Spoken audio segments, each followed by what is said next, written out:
Assalamualaikum warahmatullahi wabarakatuh. I'm Ika Firdausyina Aini Mamulyana. Today I will present about basic statistical concept. Nah, dalam analisis data kuantitatif kita sering menggunakan statistik karena biasanya kita tidak memiliki data dari seluruh populasi, melainkan hanya dari sebagian sampel. Nah, untuk itu ada dua jenis statistik yang akan dibahas pada hari ini, yaitu statistik deskriptif dan statistik inferensial. Yang pertama yaitu statistik deskriptif. Nah, statistik deskriptif itu digunakan untuk menggambarkan dan meringkas data yang kita miliki tanpa membuat kesimpulan lebih lanjut. Nah, jadi kalau kita hanya ingin menyajikan dan menjelaskan data apa adanya tanpa ditambahi kesimpulan apapun di belakangnya, itu kita memakai statistik deskriptif ini. Nah, contohnya, daripada menampilkan seluruh nilai ujian siswa, kita cukup menunjukkan rata-rata atau mean agar terlihat bagaimana performa kelas secara keseluruhan. Nah, statistik deskriptif ini terdiri dari 3 kelompok utama. Yang pertama, measures of frequency, kedua, measures of central tendency, dan yang ketiga yaitu measures of dispersion. Nah, pertama, measures of frequency atau ukuran frekuensi itu menunjukkan seberapa sering nilai tertentu itu muncul. Nah, biasanya digunakan dalam data nominal.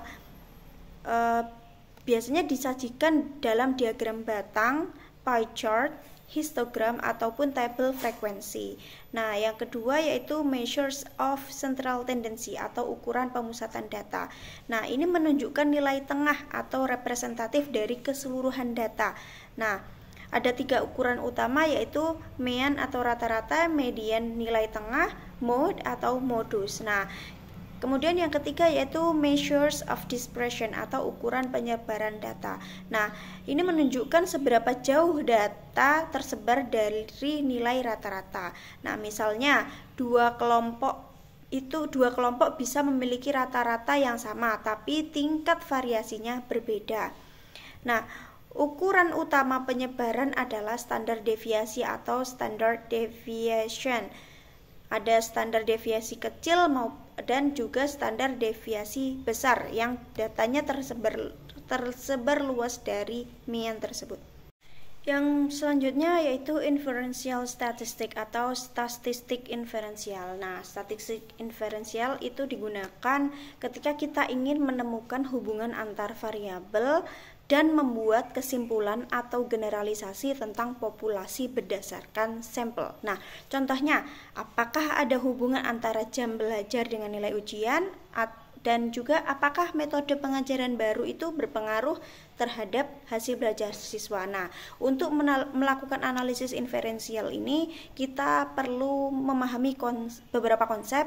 Yang pertama yaitu normal distribution atau distribusi normal, di mana bentuk penyebaran data yang menyerupai lonceng atau bell curve. Nah, kedua yaitu probability atau peluang, ini untuk memperkirakan seberapa besar kemungkinan hasil tertentu itu muncul. Nah, yang ketiga yaitu parametric dan non-parametric test, yaitu jenis uji statistik yang digunakan tergantung pada jenis data dan distribusinya.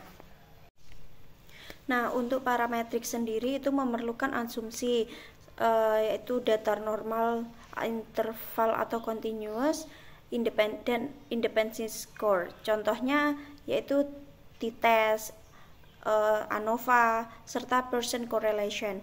Nah, sedangkan untuk non-parametric itu atau distribution free itu dipakai jika data kategorikal atau ordinal atau asumsi normal tidak terpenuhi. Contohnya Mann-Whitney, chi-square, Spearman-Rao. Nah, pilihan uji itu bergantung tipe data dan apakah asumsi itu terpenuhi. Baiklah, sekian yang bisa saya sampaikan. Kurang lebihnya saya mohon maaf. Terima kasih. Wassalamualaikum warahmatullahi wabarakatuh.